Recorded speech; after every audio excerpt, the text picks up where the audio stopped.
नमस्कार, आपका स्वागत है टीएस के पाठशाला में फिजिक्स के एक नए लेक्चर में। आज हम लोग क्लास 12 के फिजिक्स का एक बहुत ही इंपॉर्टेंट टॉपिक, एक बहुत ही महत्वपूर्ण चीज पढ़ेंगे, लेंज का नियम।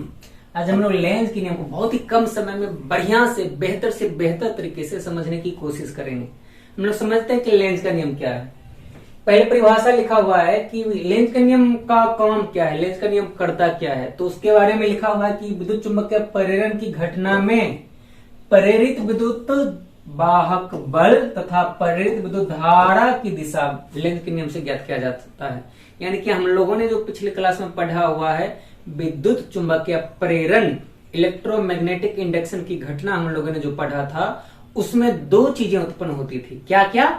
पहला विद्युत वाहक बल और दूसरा विद्युत धारा। विद्युत वाहक बल और विद्युत धारा प्रेरित होती थी, उन्हीं दोनों की दिशा बतलाता है कौन? लेंज साहब बतलाते हैं लेंज के नियम के द्वारा। तो इंट्रोडक्शन कंप्लीट है। लेंज का नियम क्या बतलाता है? विद्युत चुंबकीय प्रेरण की घटना में प्रेरित विद्युत वाहक बल तथा प्रेरित विद्युत धारा की दिशा को। अब वो कैसे बतलाता है? लेंज का ओरिजिनल जो नियम है, स्टेटमेंट, वो क्या है? वो नीचे की लाइन में लिखा हुआ है।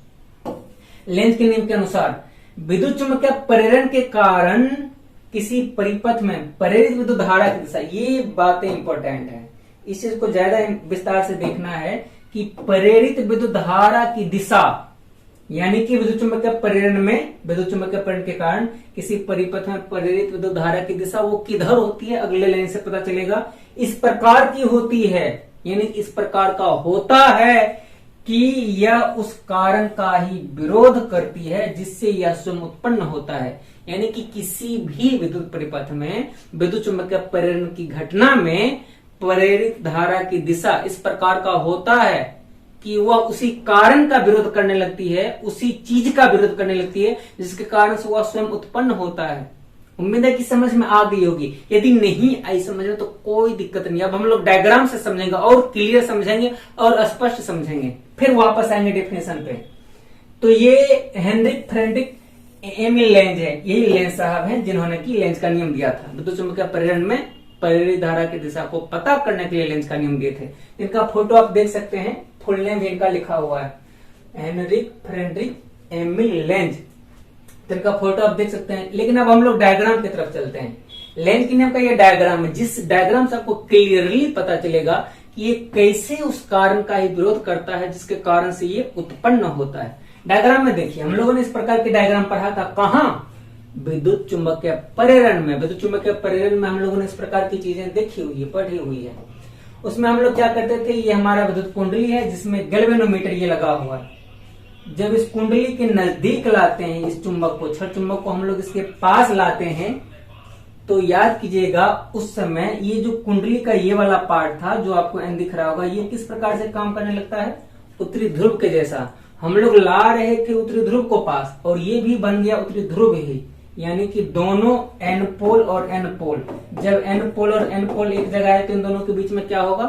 प्रतिकर्षण। स्वाभाविक सा बात है, जब समान ध्रुव एक जगह है तो प्रतिकर्षण होता है। और हम लोगों को बिल्कुल अच्छे तरीके से पता है कि ये जो पास आ रही है, इसी के कारण से इसमें ये विद्युत धारा उत्पन्न हुई है, इसी के कारण से ना विद्युत धारा उत्पन्न हुई है। और समझने वाली बात ये है कि इसके पास आने का ही ये विरोध कर रही है। कैसे? तो ये बात तो आपको पता ही है कि ये एन ध्रुव के जैसा कार्य करता है, और हम लोग एन को ही पास लाते हैं तो एन और एन में आपस में होगा प्रतिकर्षण। प्रतिकर्षण मतलब विरोध ही तो हो रहा है। फिर से एक बार समझते हैं, ये जो छड़ चुंबक इसको हम लोग इसके पास लाते हैं, और इसी छड़ चुंबक को पास लाने के कारण से इस कुंडली में विद्युत वाहक बल और विद्युत धारा प्रेरित होती है, और इस कुंडली का ये वाला जो सिरा है ये एन पोल बन जाता है, एन नॉर्थ पोल, उत्तरी ध्रुव बन करके इसके आने का ही विरोध करता है। अब शायद क्लियर हो रहा होगा कि कैसे वो उसी चीज का विरोध करता है, उसी कारण का विरोध करता है जिसके कारण से वो स्वयं उत्पन्न हो रहा है। चलिए एक बार और अगला डायग्राम में देखते हैं। हम लोगों ने पास लाया था तो ये चीज हुआ। जब हम लोग इसको दूर लेकर के जाते हैं, छड़ चुंबक को जब हम लोग तेजी से दूर लेकर के जाते हैं, तो इसी दूर ले जाने के कारण से ही इसमें विद्युत धारा प्रेरित होती है। आई विद्युत धारा प्रेरित होती है, विद्युत धारा प्रेरित होती है। और इसकी दिशा देखिएगा किधर है, जब हम लोग इसको दूर लेकर के जाते हैं तो कुंडली का ये वाला जो सिरा है ये एस पोल बन जाता है, साउथ पोल बन जाता है। यानी कि जब हम लोग एन को दूर लेकर के जाते हैं तो ये साउथ पोल बन करके, दक्षिणी ध्रुव बन करके, विपरीत ध्रुव बन करके खींचता है अपने तरफ, आकर्षित करता है। मतलब जब हम लोग इससे दूर जा रहे हैं तो ये अपने तरफ आकर्षित करता, खींचता है, दूर जाने का भी विरोध करता है। और हम लोगों को स्पष्ट रूप से पता है कि इसके दूर जाने के कारण से ही इसमें विद्युत वाहक बल और विद्युत धारा प्रेरित हुई है।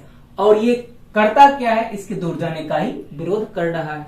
इसी कॉन्सेप्ट से, इसी लॉजिक से वो डिफिनेशन बनाया गया है कि विद्युत चुम्बक का प्रेरण में प्रेरित धारा की दिशा इस प्रकार से होती है कि वह उस कारण का ही विरोध करती है जिसके कारण से वह स्वयं उत्पन्न होती है। अब दोनों डायग्राम को एक साथ मिला करके देखें तो जब इसको पास लाते हैं तो इसके पास लाने के कारण से ही इसमें क्या उत्पन्न हुआ, विद्युत वाहक बल और विद्युत चुम्बकीय विद्युत वाहक बल और विद्युत धारा उत्पन्न हुआ। और जब पास ला रहे हैं इसी कारण से ये दोनों चीजें, विद्युत वाहक बल और विद्युत धारा उत्पन्न हुई है, तो इसको सपोर्ट करना चाहिए था, लेकिन ये विरोध कर रहा है। हम लोग अपने दिमाग, अपने भाषा में समझे तो, यानी कि ये इस पास आ रहा है इसी कारण, तो इसमें ये दोनों चीजें आ रही है, लेकिन ये क्या कर रहा है, इसका विरोध कर रहा है। कैसे? तो जब एन को हम लोग पास ला रहे हैं तो ये भी एन बन जाता है और समान समुद्र में प्रतिकर्षण, तो विरोध हुआ ना।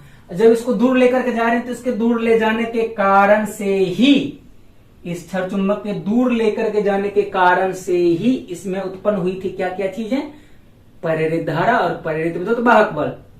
और जब हम लोग दूर जा रहे हैं इसको लेकर के तो ये इसको खींच रहा है। कैसे खींच रहा है, हम लोग एन को दूर लेकर के जा रहे हैं तो ये एस बन जा रहा है, यानी कि आकर्षित कर रहा है। तो शायद अब क्लियर हो गई होगी कि लेंज की नियम बतलाती है विद्युत चुंबक के प्रेरण में प्रेरित धारा की दिशा और जो होती है उस प्रकार की कि वह उसी कारण का विरोध करती है जिसके कारण से वह स्वयं उत्पन्न हुई है। अब वापस से चलते हैं डेफिनेशन की तरफ। अब वापस से हम लोग डेफिनेशन तरफ चलते हैं और देखते हैं क्या लिखा हुआ है।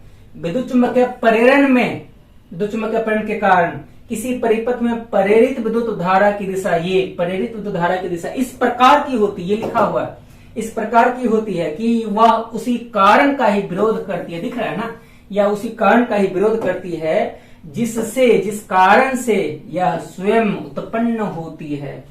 उम्मीद है कि आपको लेंज का नियम याद हो गया होगा, आप कॉन्सेप्ट समझ पाए होंगे बढ़िया से। विद्युत चुंबकीय प्रेरण में प्रेरित विद्युत धारा की दिशा इस प्रकार से होती है कि वह उस कारण का ही विरोध करती है जिसके कारण से यह स्वयं उत्पन्न होती है। हम लोगों ने चित्र से समझा था, जब पास लाते हैं तो दोनों समान समान ध्रुव बनकर प्रतिकर्षित करता है, जबकि पास लाने के कारण से ही प्रेरित धारा उत्पन्न हो रही है। जब दूर लेकर के जा रहे हैं तो ये एस ध्रुव बनकर, यानी कि विपरीत ध्रुव बनकर आकर्षित करता है, यानी कि दूर जाने का विरोध करते हैं। जबकि हम लोगों को पता है कि इसके दूर जाने के कारण से ही इसमें क्या हो रहा है, विद्युत धारा प्रेरित हो रही है। तो अब उम्मीद है कि ये लॉजिक की डेफिनेशन आपको क्लियर हो गई होगी। और यदि ये आपको याद हो गई तो आप पीछे जाकर के इसका स्क्रीनशॉट जरूर कर लीजिए, इसका स्क्रीनशॉट जरूर कर लीजिए, इसका स्क्रीनशॉट ले लेना है। और यदि स्क्रीनशॉट हो गया तो आगे जाकर के मन करे तो इसका भी स्क्रीनशॉट ले सकते हैं, लेंस का फोटो, और इसका स्क्रीनशॉट तो जरूर से जरूर ले लीजिए। यही डायग्राम है जिससे हमारा लेंस का नियम क्लियर होता है। इसका जल्दी से स्क्रीनशॉट ले लेना है। और फिर यदि ये वीडियो आपको, ये टॉपिक समझ में आई हो तो अगला टॉपिक हमें बता सकते हैं कि आपको नेक्स्ट टॉपिक, नेक्स्ट वीडियो किस टॉपिक पर चाहिए। हम लोग आपके लिए इस प्रकार के और भी वीडियो लाते रहेंगे। यदि आपको बढ़िया से ये कॉन्सेप्ट समझ में आई तो कमेंट कीजिएगा, अपने दोस्तों को भी जरूर शेयर कीजिएगा और हमारे चैनल को सब्सक्राइब करके हमारी मदद कीजिएगा। मिलते हैं अगली क्लास में, तब तक के लिए धन्यवाद।